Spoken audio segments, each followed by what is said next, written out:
খারুজ্জামান বস্তা বস্তা টাকা উদ্ধার রাষ্ট্রপতিকে না জানিয়ে গোপনে অভিযান চালানোর কারণে কঠিন বিপদে পড়ল সেনাপ্রধান। ফাঁস হলো রাষ্ট্রপতির ভয়ানক গোপন তথ্য।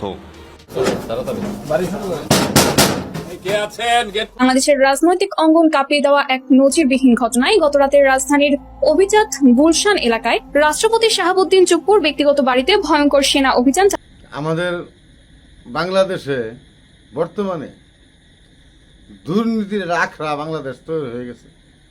আপনি যে জায়গায় যাইবেন সব জায়গায় দুর্নীতি। তো গতকাল আমাদের সেনাবাহিনী আমাদের রাষ্ট্রপতির বাসায় অভিযান চালাচ্ছে।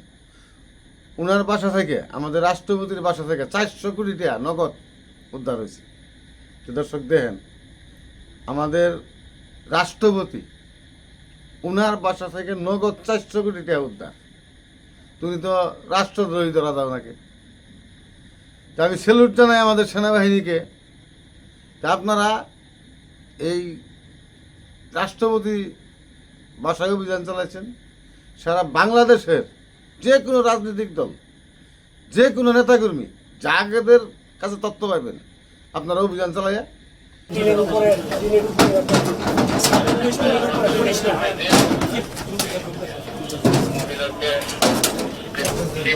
বাংলাদেশের রাজনৈতিক অঙ্গন কাঁপিয়ে দেওয়া এক নজিরবিহীন ঘটনায় গতরাতে রাজধানীর অভিজাত গুলশান এলাকায় রাষ্ট্রপতি শাহাবুদ্দিন চুপ্পুর ব্যক্তিগত বাড়িতে ভয়ঙ্কর সেনা অভিযান চালানো হয়।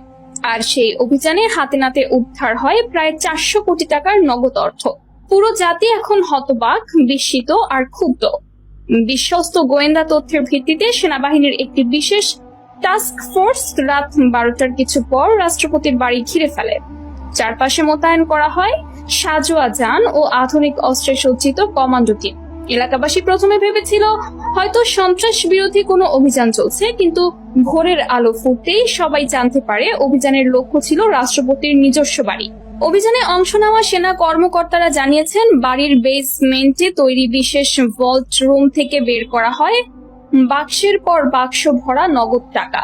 সেখানে ছিল বাংলাদেশি টাকার পাশাপাশি মার্কিন ডলার, ব্রিটিশ পাউন্ড ও সৌদি রিয়াল।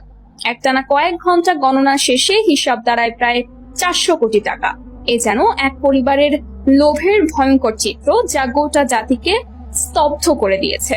অভিযানের সময় রাষ্ট্রপতি শাহাবুদ্দিন চুপ্পু বাড়িতেই ছিলেন। সেনা সদস্যরা যখন ভল্ট খুলে টাকার স্তূপ বের করে আনছিলেন, তখন তিনি দৃশ্যত ভেঙে পড়েন। পরে অসুস্থতার ভান করে মেডিকেল টিম ডাকার চেষ্টা করেন, কিন্তু সেনা কর্তৃপক্ষ স্পষ্ট জানিয়ে দিয়েছে এই অর্থের হিসাব তাকেই দিতে হবে। তার স্ত্রী ও পরিবারের কয়েকজন সদস্যকেও জিজ্ঞাসাবাদ করা হয়। সকালে